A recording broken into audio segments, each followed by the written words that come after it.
Okay, I think we'll go ahead and get started and make good use of our time this afternoon. First of all, welcome to the afternoon session of the Hope Forum. I hope you have been enjoying today's sessions as well as the week in totality as we move to the close. Just a few topics. If you haven't noticed, or as a flight attendant used like say, if you don't know where you're at, you're in science fiction making fact of science. This is going to talk about AI, robotics, and automation in the workforce. So that's the topic for today. I have a personal interest in hearing what you guys think about this topic as we move through. I work for SunTrust Bank. I lead our business transformation office, and part of my responsibility is robotics and AI for SunTrust Consumer segment. So I'm hoping 5 big ideas to take back to my leadership team and my team and say, we should go think about doing some of these things. So today we're going to spend some time talking to our panel. Fifi Sun is our moderator, and we'll lead you through that session. I'm going to turn it over to her in a minute. We also then want to take about 30 minutes to turn it back to the tables, as you probably know, and have your session leaders help you work through creating and drafting your big ideas. We'll bring those back to the group and share them, and then those will be used by the Hope Forum to think about 2018 strategies and how they mobilize around those. So with that, again, thank you, and Fifi, I'll turn it over to you. Great, thank you, Chad. And thank you guys for joining me today. I'm joined on this panel by Sean Warner, who is the CEO and founder of Grubbly Farms, and we'll have him tell you a little bit more about that in a bit. Fabian Elliott, who is the CEO and founder of Black Tech Mecca in Chicago, and then Professor Ashok Goel, who is a professor at Georgia Tech of Interactive Computing and an editor at AI Magazine.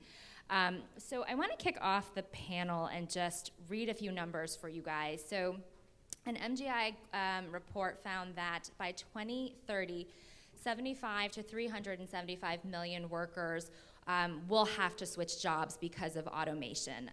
60% of jobs today, just based on existing technology, can be automated up to 30% of their constituent work. And 83% of jobs that pay $20 or under an hour are in danger of being automated. So I guess very simply put, Professor, I'll start with you. Are robots taking over as parts of our workforce, and is that something we need to be worried about looking ahead? Thank you, Fifi. That's, of course, a great question. Let me share that when artificial intelligence began as a field some 60, 65 years back, then everyone wanted to think in terms of autonomous systems, robots, and then the question became robots versus humans. I go to most mainstream AI conferences. I can share with you that over the last 20 years, there's been a shift. More and more people are thinking not in terms of autonomous systems, but in terms of interactive systems.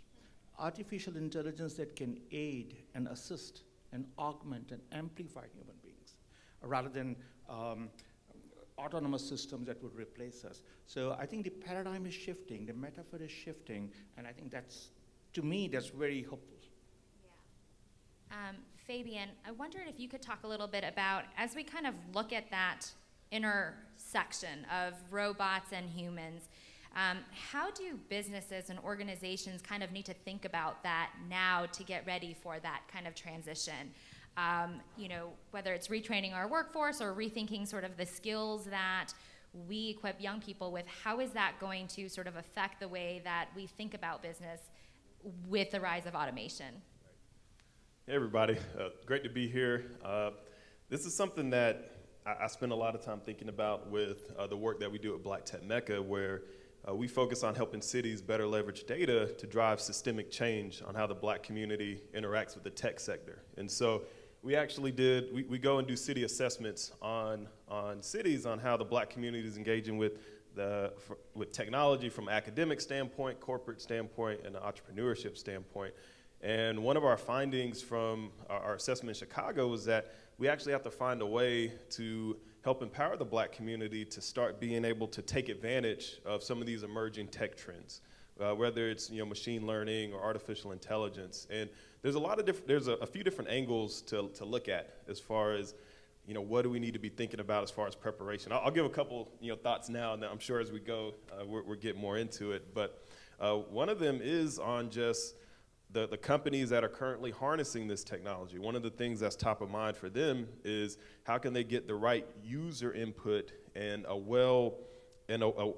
more well-rounded perspective on the people who are making these product decisions and coding these algorithms. I know that many companies, I won't name this specific company, but there have been these big public challenges or issues where, for example, facial recognition technology, where it might confuse black people with an ape, and like these different things where what could be different if you had a more diverse or inclusive representation on the folks who are building that product or on that team or building that algorithm. So, you know, that's one element to look at. But then one of the challenges that we've found with our work and organizations that are trying to do good is that sometimes the data points that we need to be able to do good and make good decisions aren't available. And when you go deeper into machine learning and AI, as the professor could tell you, it's all based on a bunch of data and processing that data and being able to make different decisions. But for our community, the challenges we ran into is some of the data we want to find out about how the black community is engaging with the tech sector isn't available. It's not being collected, or we're being lumped into just this broader minority group, and you can't dig in and see how the black community is doing. So that's one piece we have to start looking at too, is the direction we're going in with AI, what data is being pumped into this, and how are our communities represented in that data? So I could talk about this all day, but Fifi, I'll cut it there. I think that one of the points I think that raises that's really interesting is that there's a lot of talk about automation displacing workers or certain industries and jobs, but if we look sort of at the historical bend of technology, we see that a lot of times, you know, with these industrial revolutions and changes, it actually ends up creating a lot of opportunities, to your point, sort of identifying this group of data that needs to be captured that didn't exist there. So I wonder, for the panel, could you talk a little bit maybe in sort of what you're seeing in your industries and roles, that kind of dual nature of AI, right? So it's simultaneously replacing and changing and automating the way that we're doing things, and it's also introducing opportunities as well. So maybe share a little bit about how you're seeing that in your space. Yeah, so quick background on Grubbly Farms. We are a insect company that we recycle food waste by feeding it to fly larvae. As they eat through the food waste, they break it down into a fertilizer. We then process the insects into fats and proteins that are used in animal feed manufacturing. So one thing that we're looking into is basically automating a biological manufacturing line. Now, I will say that is there's a very close connection between automation and AI. However, there is still a distinction there. And kind of looking at where AI and automation is going, as it continues to develop, it also opens up opportunities like ourselves in the insect industry, that it is an entirely new industry that is being opened. And even though we're still pushing for a mechanical automation system right now, because of this new industry, we're actually still creating jobs. And over the next 12 to 18 months, we'll be hiring about 6 unskilled laborers, as well as automation engineers, marketers. So it comes down that there is going to be job loss. I mean, that is just guaranteed. But as technology advances, it is opening up entirely new industries that are going to be offering more job opportunities as well. And it really comes down to, how do we educate people that they are going into the right industries themselves? That's great. Any additional thoughts? Sort of that duplicity of AI? I can share a couple of quick stories. One of the stories has to do with the invention of the internet. We are all familiar with that. We all use the internet on an almost daily basis. But you know, internet is only about 25, 30 years old. Has internet resulted in loss of jobs? Definitely it has. So when I first came to the US from India, this was about 40 years back, every Sunday I would diligently write letters to my family because I missed them very much. 20 years back, 25 years back, I shifted to email, and now, of course, we keep in contact through Facebook and WhatsApp kind of things. So some postal workers have lost jobs. On the other hand, it has certainly also made it much more easier for us to connect with each other. And I'm willing to bet that many people in this audience have industries or companies or businesses based on the internet. You use internet. So new jobs have also been created. My expectation is that internet had one big side effect that nobody had expected. It brought people and people together in ways that was never possible earlier. It connected, I don't know how many people there are on Facebook, some 2 billion or something of that kind. We never envisioned that. In a similar way, I expect artificial intelligence will help bring people and people together. It's not just humans and technology. Ultimately, it's about people. People are the ones important. Technology is in the service of people, not the other way around. So, we want to bring people and people together, and technology, AI will be a way, another way like the internet, by which we bring people and people together. How that will happen, I don't know. So that's, yet to be designed. That's great. I would love to hear a little bit more too.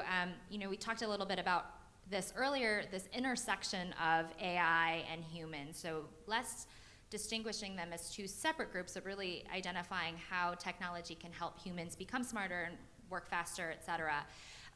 As we look ahead, how do we make sure that the workforce is trained for that in the years ahead? And like a question I think about is if your kid were going to college tomorrow, what would you advise them to major in? Where is AI happening, and where is it really kind of trending, which industries, and maybe a little bit on where it's slower and we're less likely to see change immediately? Yeah, I think we were talking about this before, but I think one of the interesting pieces is really democratizing the access to technical training, and really getting into the school systems is something that I've seen that it was pioneered actually in Chicago called the Computer Science for All Initiative, and it ended up blowing up, and the White House took it. You probably saw Obama talking about it, and then it went to New York and San Francisco, where basically policies were passed that made it required for students to take computer science, just like it was a math class or an English class and things of that nature. And I think those are the type of additional movements and changes that we're really talking about, that systemic level, and like really democratizing access and giving someone a fair chance. Like, they're not gonna come out necessarily as an AI genius, but it gives them a shot to at least be exposed to it and computational thinking and things of that nature. Now, that's one piece, and that's gonna solve challenges for generations to come when we talk about youth and training and things of that nature. However, one of the conversations that we need to start moving to as well is, what do we do right now? And how do we help the adults and the folks that aren't, youth and kids that you can put up on a stage and like it melts everyone's hearts, but their parents, their uncles, their cousins, these folks, like, how do we start to help them? And I think it starts with the awareness piece. Like, I advise Congressman Danny Davis in Chicago on his his tech advisory committee, and I remember being disappointed one meeting because we had this hour-and-a-half meeting with all these community leaders, and we spent the entire time talking about youth coding and robotics camps when there's like so many other things to discuss and explore. And so I think one thing we need to do is not lose sight of the youth piece and preparing our future generations, but also start looking at, do we have enough opportunities for adult training programs? And what's the awareness there and accessibility there and the support and resources there? And so I think those are gonna be some interesting things to look at. Yeah, I know, have you guys heard about AT&T, sort of their $1 billion investment into training 100,000 of their workforce? I think it's by 2030. This idea that AT&T is really shifting sort of from a product company to a data company, and teaching several of their employees, to become data scientists and to really retrain them for the workforce ahead. I wondered, have you guys seen examples elsewhere that are inspiring, where companies or organizations, institutions, educational institutions, are doing this really well? And, Sean, like, what would you say for people that you're hiring in the next 10 years? What do those skills look like? How do they, kind of start to get onto this journey? Yeah, so I may be an odd outlier here in the sense that a lot of the people we're looking at hiring, the insect industry as a whole, is very foreign to them. So a lot of what we have to do is just education on that side in general. Now, that being said, we're looking at the skilled hires, looking at software engineers, mechanical engineers, and they know their skill set. It just kind of is bringing them on board as far as how to apply what they've learned into this specific industry. And kind of on touching on both of your topics there, For both the youth and the older generation, it does come into we have to educate people on the timeline of when certain industries are going to be most affected, where if it is going to be in the next 5-10 years versus the next 20 to 30 years, clearly those need to be the higher priority focuses rather than, I mean, again, you don't want to just put something to the side if it is going to be on that 30-year plan, but it is clearly less important.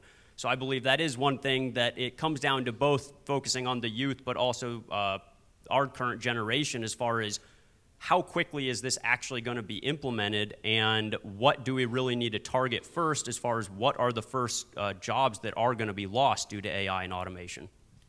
I'm going to kick that question to the professor. What does this look like 5 years from now, 10 years from now, 30 years from now? Kind of walk us through the timeline of these changes and when we can really maybe expect to see the impact of them. Yeah. Let me quickly share two stories. First, I teach an online class. This class is taken by 300, 400 students every semester, and they ask tens of thousands of questions, as you can imagine, all online. I never meet these people physically, it's online class. We were overwhelmed by the number of questions that students were asking. So we built an automated AI teaching assistant called Jill Watson. You can check it, it's available on Google. Now, the reason I share that story is that it's not so much a question that teachers are going to lose jobs because of AI, as much as we don't have enough teachers. There are so many people in the world who don't have access to good education, affordable education, both within this country and outside the country. So that is one thing. It's not just a question of losing jobs as much as it's a question of supplementing humans so that we can in fact go to all humans who need us. In terms of timeline, Fifi, to specifically answer what you were saying. So in 2015, about 2 years back or so, Georgia Tech started a commission thinking about what will Georgia Tech education look like in 2040. So 25 years from 2015. The report is just going to come out this week, and I can share you one of the key findings after 2 years of thinking, and that is Georgia Tech, and I think many other universities in the world, will now provide a guarantee, and that is once you join Georgia Tech, you have access to Georgia Tech educational resources for the rest of your life. So, it's no longer going to be 18 to 22. You join Georgia Tech, you become a student at Georgia Tech. Once you're a student, you might be 40 years old, 50 years old, 60 years old. You want to come back to Georgia Tech or you want to access Georgia Tech resources from wherever you live, because if you have children, you have a job, you may not be able to leave that and come to Atlanta. We will come to you. So the way we will come to you is through online education, and we are thinking of starting the sort of micro Georgia Tech campuses in every major cosmopolitan city of Atlanta by 2040, like Apple stores. So imagine a Georgia Tech store right next to you. If you're a Georgia Tech student or Georgia Tech, any affiliation, you can always come back to us. We'll always come. I think we need to rethink education in that big sense, where everyone has access to the fruits of what technology, and not just a small elite. That's great. And I think it goes back to what you were saying, it's sort of about democratizing data and our learnings and sort of finding those gaps. I'm going to ask one more question, and then I'm going to open it in case you guys have a couple questions before your breakout. But the idea with this lab is to leave with sort of 5 tangible ideas in which AI and automation might be able to help the world. To that end, I'm curious, what are the big questions that are still hovering and that we don't know the answers to that could affect these things? I'm sure we've all been paying attention to the Cambridge Analytica, the data ethics among social media. I think it was last month we saw that video of the robot who was able to open the door from Boston Dynamics, and I think that raised a lot of questions like, are the robots here? Are they coming to get us? So where are sort of the challenges? What are the questions we don't know that we should be thinking about as a way for AI and automation to kind of help solve? Anyone and everyone, please. So I'll very quickly pick up on something that Fabian had said, which I think is critically important. You probably have heard this story. There was a beauty contest going on. First of all, the very idea of beauty contest is so, but anyway, there was a beauty contest going on. And this particular set chose a robot to judge beauty. That itself is not a very good idea. But nevertheless, they picked a robot to, and the robot kept on giving low scores to darker-skinned women. Now, what the heck does a robot have against darker-skinned women? I mean, that just doesn't make any sense. And the reason was that the robot had been trained on its notion of beauty based on Miss America and Miss US and Miss World competitions. And most of the contestants historically there have been lighter-skinned women.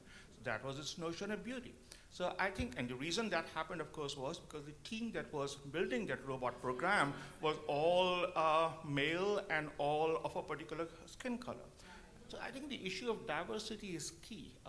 Unless we bring diversity, gender, racial, ethnic, sexual, every kind of diversity you can think about into teams which are engaged in AI will continue to make mistakes of this kinds and perhaps commit serious wrongs. We need diversity right from the beginning, not just to serve people, but to build AI so that it can serve people fairly. That's great. Yeah, I'd say one of the questions that's on my mind that we were even discussing and none of us even really had a good answer is like, what does the end game look like? As far as when we get to that pinnacle of technological advancement and what does that look like? What does that mean for the typical work week? Like, is it gonna be required for people to work 40 hours a week? You know, and then the other piece is the conversation around what they call UBI, Universal Basic Income. Like, is it gonna get to the point where it's just completely leisure? But then how do people, like, what's the mechanism for working or earning? And some of those like bigger societal questions is what I'm really interested in finding out, and it doesn't seem to be any definitive answers out there. And so maybe that's something, there's an Idea Lab item that comes out that can tackle that. But that's one of those big questions that I think a lot of people are trying to think about and solve. Yeah. And really just piggybacking off that idea, I entirely agree, and it obviously comes down to the timeline as far as how quickly this will be implemented, but the question becomes when people, it's not that they can't find a job, but when automation hits a certain point, what happens when people are incapable of finding work?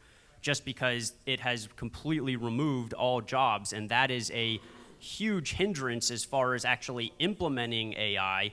Now, of course, we're all, every industry is pushing for it, but most are thinking on the shorter 5 to 10 year plan versus that 20 to 50 year.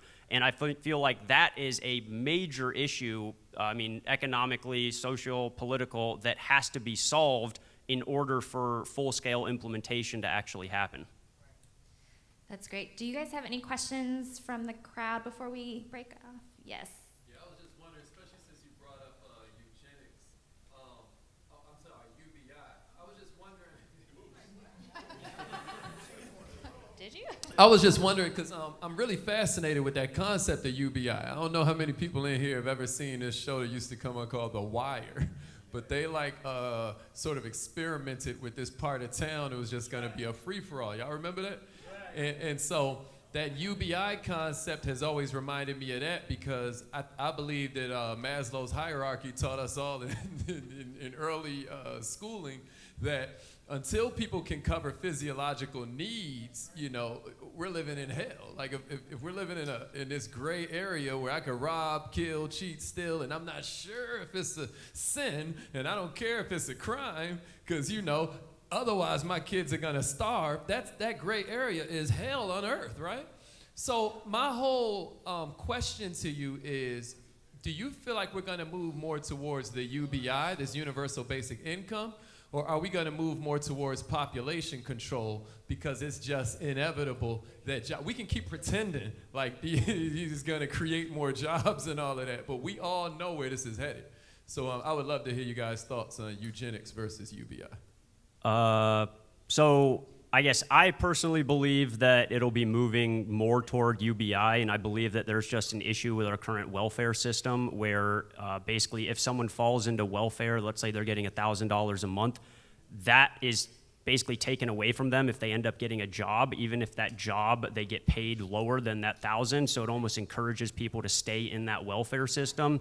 The basic premise of UBI is restructuring the entire system so that even if you get a job on the outside of that payment, it's not taken away from you, that is a base payment, and I believe that is going to be needed as AI continues to be developed into this. As far as population control, personally, I don't know if that would ever be implemented in the US like it has been in China, where they have the one-child law. That being said, I do believe that there's technology coming out around the world that people can get, males can get more or less a shot that will sterilize them, that you have to get a secondary shot that will allow them to reproduce.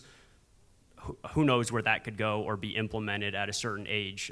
But I believe UBI is more of the direction of where it needs to go. Any thoughts? Any additional thoughts? I would just say, like, I don't think there's any great answers to that question, but that there is, I think there's an intersectionality between the two of, you're basically just talking about, you know, how can people be, like, get the support they need, or just to be able to live their life. And like, whether it's UBI, where it's just income for you can purchase and just be able to get food and things of that nature. But I think the intersection gets interesting is when you talk about population control and things of that nature. I think that gets really murky when you start thinking about the pharmaceutical system and all these other things and these food deserts, and if you are in a lower economic status, like how that impacts like your lifespan and things of that nature. So I think they're kind of two sides of the same coin, and it's a bigger issue we just need to solve on, how can we just create environments for people to just live their lives and live their best life. Question back here. Okay, I have a comment. I have yet to hear the data, because there are industries that we already know what has occurred. When I think about the small mechanics, the mom and pop shops, okay, we've seen that sector last year in January. They published an article that sector was going to lose 750,000 jobs that year, because the mom and pop shops that used to rely on changing oil every 3,000 miles, now you don't change oil for 10,000 miles. The same thing with transmission fluids and lights, bulbs on cars. So we already know that wiped out. And my brother got hit with that, and if it wasn't for family support, he would basically have been destitute.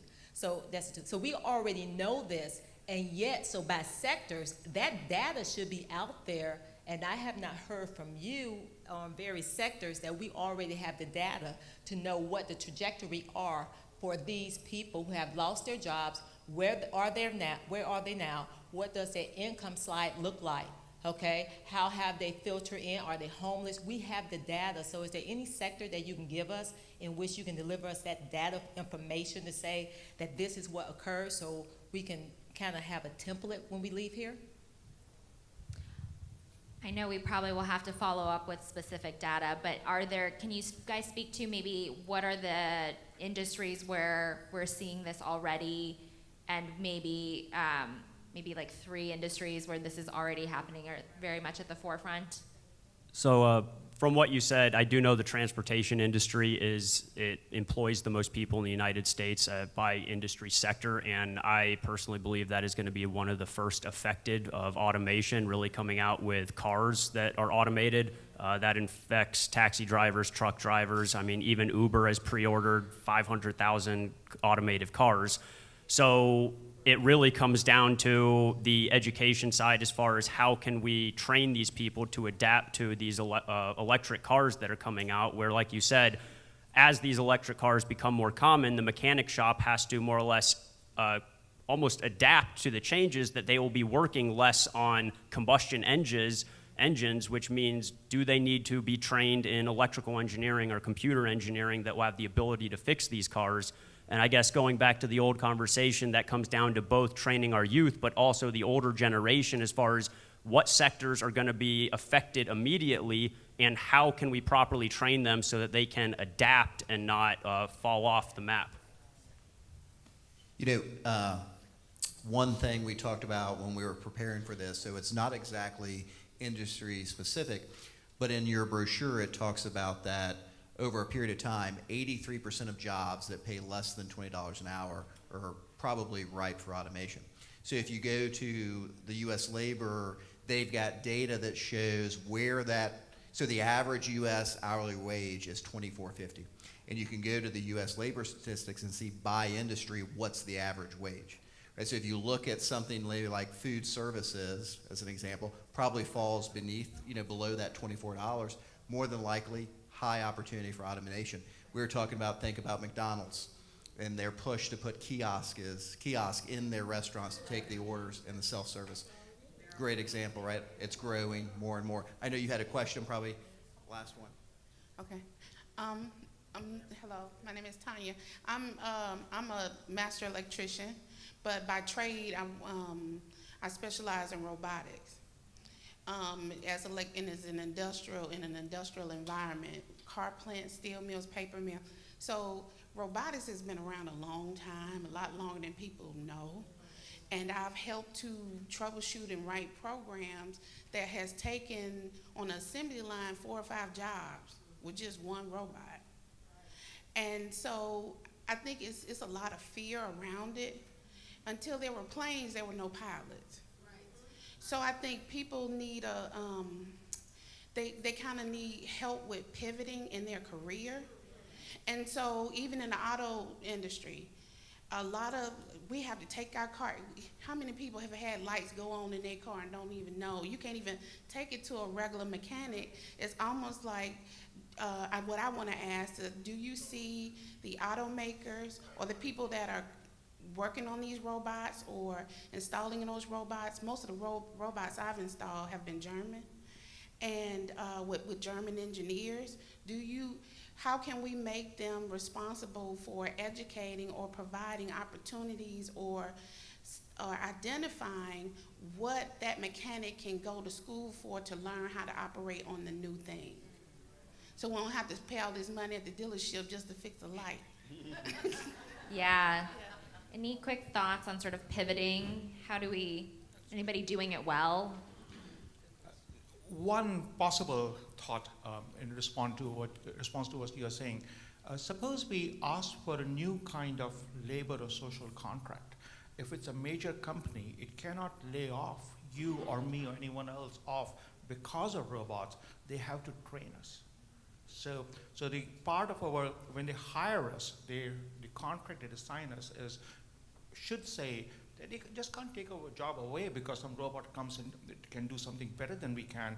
If the job is going to be taken away, the company has to retrain us for some other job. Even if the job is going to be with someone else, it's the company's responsibility to retrain us. So we need new kind of social contracts.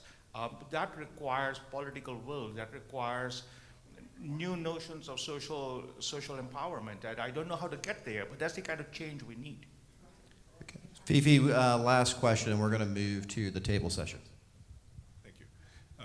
I got a question for all of you because there's a short time frame, medium, and long. You mentioned the long range where everything is automated, and that's quite a scenario with synchronicity or something like that. What in your case? You see your insect industry moving towards providing a lot of the protein and food that is required, but right now it's only for feed for animals. Do you see something like Soylent Green in that picture? Yes, so I will say the initial concept as far as us getting into our company was actually to create a insect burger patty that we would sell in Southeast Asia as the westernized version of what about 2 billion people on Earth eat. We tried making that, and it was pretty disgusting, to be honest. I think a chef could have spiced it up a bit. But the actual insects taste decently well. The reason we actually started in the animal consumption side of the industry really came down to the stigma of insects in Western society. And the reason I got into this in general is because I view insects the exact same way sushi was first introduced in the United States. It was seen as grotesque. No one wanted to eat it. 25 years later, it is a massive industry. So I definitely think that human consumption with insects is taking off. Right now, crickets are seen as the gateway bug. They're seen as friendly, not as disgusting. But very similar to all food processing, that's kind of the automation. Basically, we have to cut our cogs in order to actually compete with additional proteins on the market. Otherwise, we would be stuck at a very high premium, which I will say, luckily, we're selling into kind of the organic local market, which is already sold at a premium. The debate right now is, do we take that to a commercial scale, and what are the side effects of that? Thank you. Okay, that's going to wrap up our panel session for now. We'll turn it over to the session leaders at your tables to work through your big ideas and take about 30 minutes on that, and we'll come back to the panel. Everybody ready? You don't want to go first? Hey, I like folks that step up to go first. We can do that. All right, you guys ready? Okay. You ready? All right. At our table here, we have some astounding folks, first of all. I want to say that. And we've got Kwabena Boynton, who's actually going to speak for us and is going to do a wonderful job. Thank you very much, Ms. Chambers. My name is Kwabena Boynton with African Diaspora Nation, and I must cheat a little bit. I've worked as an automation engineer with Chevron for the last 15 years. So looking at AI and the automated economy, first thing that we put up is educational philosophy needs to evolve. Education must shift from educating and training people to become workers to educating and training people to become creators. That's right. All right, so it becomes more of an entrepreneurial approach to life. So within that context, the question would really be within the educational paradigm, it becomes a matter of purpose. Who are you, and what is your unique value proposition that you bring to the world? That is what education should be doing. And education needs to shift from the paradigm of someone becoming a reservoir of knowledge to someone becoming a living fountain of knowledge, all right? So the second point is the paradigm of employee-employer model. It will be obliterated. I mean, naturally, it's going to progress towards that. You look at the coming generation, they like to be self-determined, they like to be autonomous, and the paradigm of engagement we have in major workplaces within the capitalist model will just need to evolve, right? So that needs to be solved for now. We're also going to be having security issues. AI and automation combined empowers and amplifies what we already are. Good will be amplified, evil will be amplified. So there also needs to be innovation along the lines of how do we have cybersecurity initiatives for the internet. I envision a model where I can send an automated, autonomous drone with a payload of a weapon capable of identifying your face and knowing your location and threatening you that if you don't wire money to my account, you're going to die. That is what AI and automation can also do. So how do we solve the issues of safety and security? Key area for innovation. Then the other thing we discussed was the capitalist model, which capitalizes on the lack of knowledge of somebody, essentially. All right? That's what capitalism is about. Leveraging what you know and exploiting someone's lack of knowledge, and we built a whole economy around that. So the system we had yesterday, the session we had yesterday on social or conscious capitalism, that movement would have to do more work in how to integrate the paradigm into the education system. And if not in the education system because of politics, outside the education system, how do we get students to log in online and be nurtured within that new paradigm? So just a few thoughts on those. Thank you. Thank you. Excellent. Great job. All right, she really wanted to be number one. I just couldn't get over there. Indeed, I am. Hey, I like you. Hi, good afternoon, everyone. My name is Bert Williams, and my team and I, we came up with great ideas, and we want to share them with you. So we have 4 issues that we said that would be issues with AI. So we said it's a social problem. Second, we said it's the emotional skills. It's a creative skill and a cognitive skills. So those are 3 things that, in regards to the skill set, that AI is not going to be able to replace. Because let's be honest, when we have AI, they can't have empathy. They can't use common sense. They use what we give it. They use what we install. And so we also said, I'm going to go through the items that are going to tell you how to fix it, or our issues of solving it. So we said teaching our, of course, social problem, emotional skills, creative skills, and cognitive skills.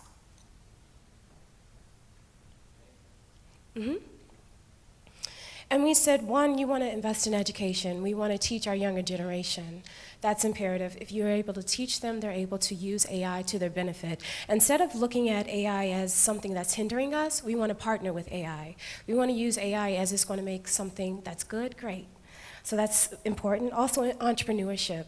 So the individuals that are in middle class, lower class, we want to teach them entrepreneurial skills, being innovative, being able to be creative. Because once you're able to do that, you can still partner with AI and it can be good to great. We also want to have checks and balances. It's important when you invest or you have any type of AI, you want to have a stopping point to ensure that it doesn't turn into something evil. And the question is, like, how did we get here? How are the robots running the world? So we have to have a checks and balance type of system. And most importantly, our big goal was just to partner. You want to partner with AI. You want to work with AI and not see it as a negative. It's a positive. So round of applause for my team and I.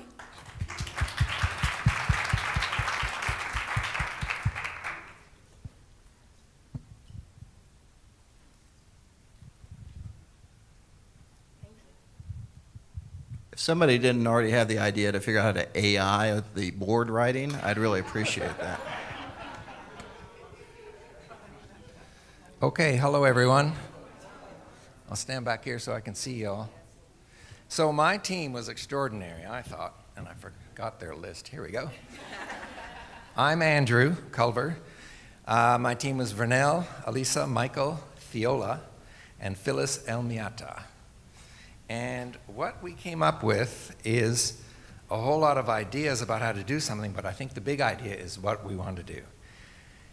We love this forum, and we love Hope, because they take, these aspirational visions and they turn it into things that people can really use. And this morning, I was at a FEMA event, or discussion, where I learned for the first time that Hope has a emergency financial kit. Forget exactly what they call it. But in a disaster, it isn't just about housing and water, it's also about the financial repercussions. So they have a kit that first responders can take in and give to people. Here's how you recover, here's how you get money. So we decided we want to challenge Hope at next year's conference to come up with an AIRP kit.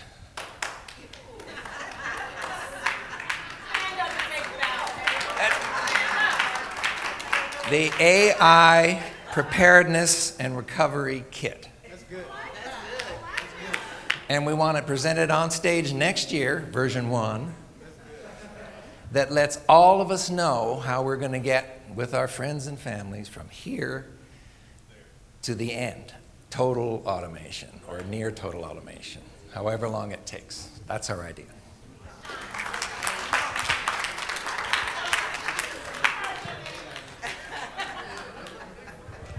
Does this group 1%? Sorry.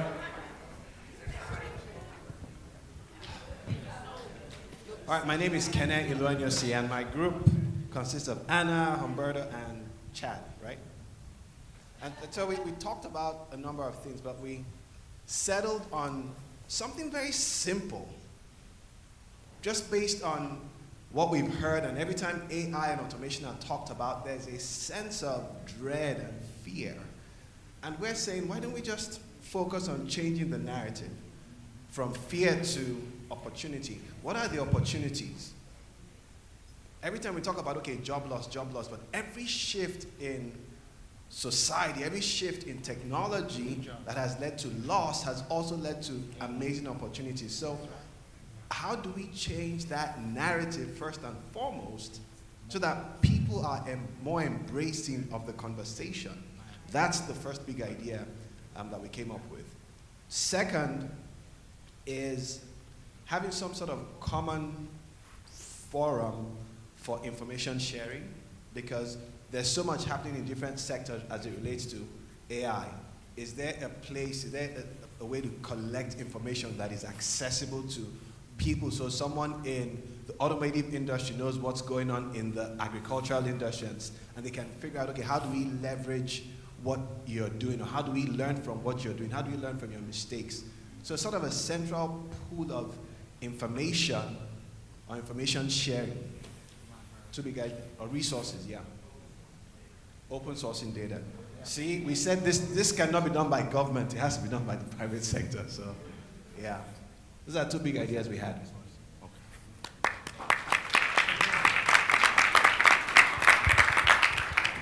Good afternoon. My name is Edwin, and we are Team Bomb Squad. We didn't want to give out everyone's name, but we are Team Bomb Squad. We had a member at our table that came from another presentation, and he said that the future, illiteracy is not going to be the problem. The problem is going to be not learning a new skill, right? So from that, we focused in more on solutions. One of the solutions that we came with politically is that these issues need to be nonpartisan. It can't be a red or blue thing. It needs to be something that everyone has access to. And I think Fabian used the word of democratizing access to everyone, because the playing field needs to be accessible to everyone. And that's with education. We identified that children are more so not afraid, but we also have to work on having intergenerational education, where we can learn and support one another. The reason why we stress that, because it can become an emotional issue. We talked about how with new skills, some people who may have been on that job maybe 20 plus years may feel a certain way because they may not want to learn, or they feel as though they're not ready to learn. So we talked about that. We also talked about using AI as a solution to train people, because you can train AI. We also stress that creativity and problem solving is always going to be needed as well, and that eventually people are going to be tired of talking to a computer. So customer service as well is going to be very important. And we also talked about having a lot of these programs, these education programs, become free to everyone as well. So in a nutshell, these are some of our solutions from Team Bomb Squad.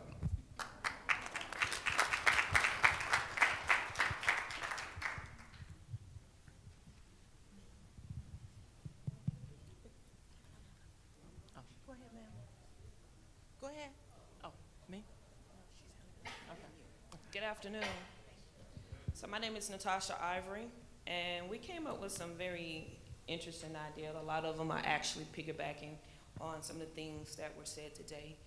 Picking up where he left off, one of the important things that was discussed here is the human touch as far as the customer service experience. You're gonna always have those customers who still want to talk to a human being. So AI and the human touch can be married together. We see it happen all the time when you call the bank, the cable company, where you start off with this automated person, and you can opt out to actually get that human touch, and that's happening at the banks with tellers and things of that nature.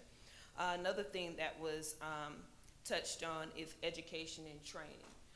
Just training the new generation, the generation that is coming up, they're trained more in technology. And so whereas we're having this lot of fear as though thinking that those jobs are going to disappear, a lot of those jobs are not being filled anyway, because the new generation is not embracing those type of employment opportunities.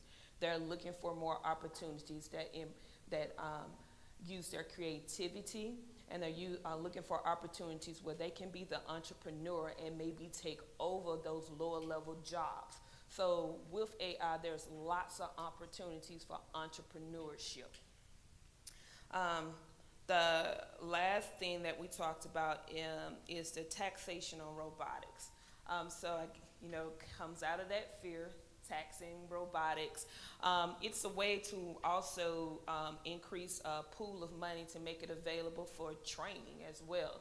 So as you get rid of some of those, or as the older employees actually phase out because of the job opportunities, you can retrain them to do maybe, depending on their interest, to actually maybe maintenance some of those machines that's taken over, or to some of those tasks that's needed, such as actually doing the data entry for the machine routines.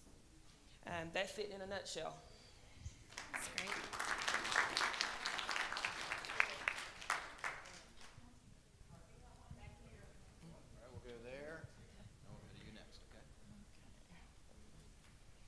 Good afternoon, everyone. My name is Tracy Gay, and our team came up with some solutions for the automation economy that we're in. As far as one of our solutions was mobile technology, and that's to take technology to seniors and to the rural areas. And one of our members said that it would be similar to Meals on Wheels. Like with Meals on Wheels, that was a need, and they brought it to it. So we were thinking about mobile technology.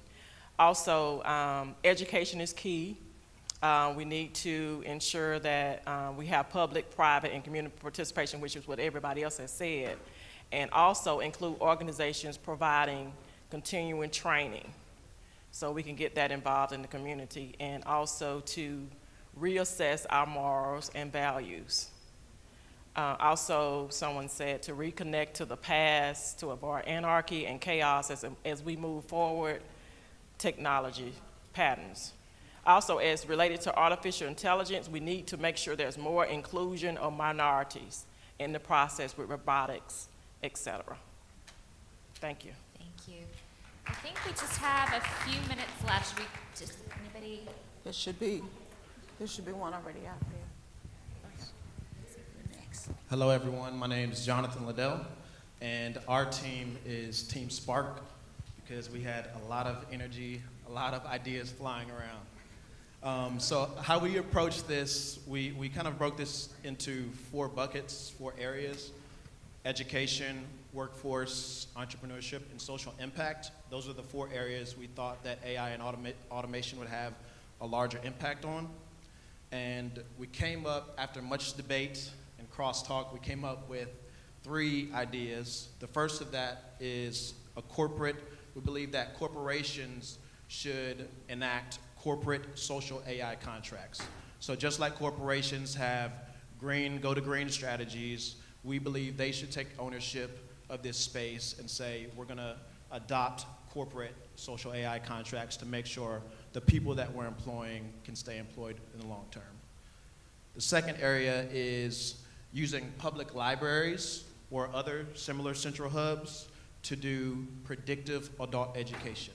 So not only repurposing areas that are kind of falling off in a lot of people's eyes, like public libraries, repurposing those types of areas, and then using advanced analytics to say, these are the type of things that people should be learning about. So whether you're an entrepreneur or you're a student or whoever you are, you can go to these spaces, just like the Georgia Tech idea, you can go to these spaces and for free learn about all the things that you need to learn about to be successful in the future. And the last area is either on the federal government side or the state and local government, identifying a task force that looks at new products that are going to be created in the future and say, these are the jobs that are going to be enacted, so that we can be ahead of the curve when it comes to making sure people can have jobs in the future. So that's our 3 areas. Thank you. Good afternoon, everyone. I'm Tracy, and I'm with the VA Homeless Program, and I'm proud to be a part of Team AITT, the Artificial Intelligence think tank back here. We've been working hard. I'm identifying 2 main themes I heard from our group, and the first one is how important it is to incorporate nothing about us without us into the AI conversation. And that goes for those who may not even have access to computers or computer literacy or even be interested in gaining those things. But how do we bring awareness to them about how AI is impacting them and affecting their lives? And that might be part of an AI empowerment initiative, maybe even in partnership with Global Forums here. So another thing is that nothing about us without us can also apply to some of the most skilled people, like physicians, may not even realize how AI is impacting their practice because they're so busy with their practice right now. So how do we get that information out? I think it's an important thing to consider. We talked a little bit about how important it is to keep focusing on the human element. As computers and data management do more of what those things can do, the one thing they can't do is they still can't be human beings. So keep developing the ability to build rapport with your clients, with your teammates, with your fellow citizens, and that's going to come from many different levels. It might come on how we're raising our children. We're finding now that kids using Facebook a lot have less ability to recognize facial cues, body language. How can we get back to where we're all connecting human to human so that we can use critical thinking skills and good judgment and connection with others to the greater good? Thank you. Thank you. So I think we're officially out of time, so I'm hoping, thank you so much to the panelists. I think we have two more. Do we have time to get If we just do as they do in church, 2 minutes. 2 minutes. 2 minutes. I go to a Kojic church. 2 minutes. Let the church say amen. Y'all so silly. So, my name is, sorry. Thank you, brother. Thank you. So my name is Celebrity Mary with the Rich Family Network. Our session leader is Lucretia Pratt, Life Community Development Corporation. So we see this as a positive. We also see this as a social and political matter. We believe that AI can be used proactively to identify employees who are currently in danger of losing their income and benefits due to automation. The category that we believe this falls under is a social contract between the workplace and the workforce. The question that we answered is, how much responsibility does the employee versus the employer bear? In that, the vehicle we believe that can be used to address this is training and education. We believe that the company's responsibility should include considering learning styles, offering retraining to their current staff, and offering financial literacy classes in-house, something that people can take advantage of now, because one of the issues that seems to be happening in this automated world is that older employees are being forced out before they're ready to retire. The employee's responsibility is that they must be willing to be retrained. They also should be willing to adapt and work differently. There was also an innovative conversation over here about retirement knowledge transfer. And basically what that would look like is the employees are rewarded for their retirement knowledge transfer. That means that instead of collecting a pension per se, the company can convert their pension liability into ownership of the robot or the intellectual property that the robot replaces them with, the things that they leave with the company. We also believe that the company has more influence than the employees, and that the company should influence lawmakers to bring back or to install micro-education centers in the community that are low cost or at no cost in order to facilitate this training. Did I make my time, y'all? Oh, yes, you did. Thank you. My name is Franklin. I'm happy to be here and be in this conversation. So our team all drew our issues from our different environments and different industries. For the first one, it was more focused on the wrecks that happen with the auto driving cars, like the Uber issue. But we saw that as an issue that will be a very big one to solve in respect to the insurance liabilities and the rest of them.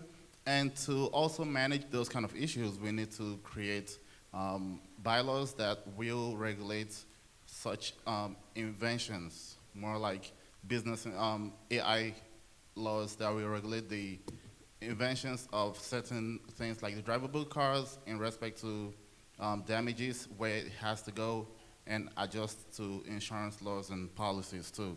Also, the pace of the workers in transition between one job that's been automated to another job that is yet to be automated. Maybe if you're a data entry engineer, going from data entry to maintenance of the robots themselves. That's also an issue that will be a good thing to focus on, because the workers can be trained, but their pace will be slowed down, reducing productivity also. Going forward, the issues with these agricultural modifications of products, it can be used for the good for the whole world, and also another concern is the health benefits of that, since we're introducing something that's really not natural and modified into a natural environment like our bodies and the ecosystem. Then the final one is in respect to the AI transformation of waste food of humans into insect foods and back to human food. So that's a good issue that kind of solves itself in a cycle. And being a Nigerian, I can tell you it's really good, because we eat crickets, we eat different kind of bugs, and I love them. But the good thing is that they have to be sustained. So that's where his company comes in, and the sustainability of these insects is going to help a lot, because it's really nutritious. Believe me, you might want to try it also. Awesome. Thank you so much to the panel and to you guys, and hopefully we can continue the conversation as we transition to the plenary at, I think, 4. So thank you.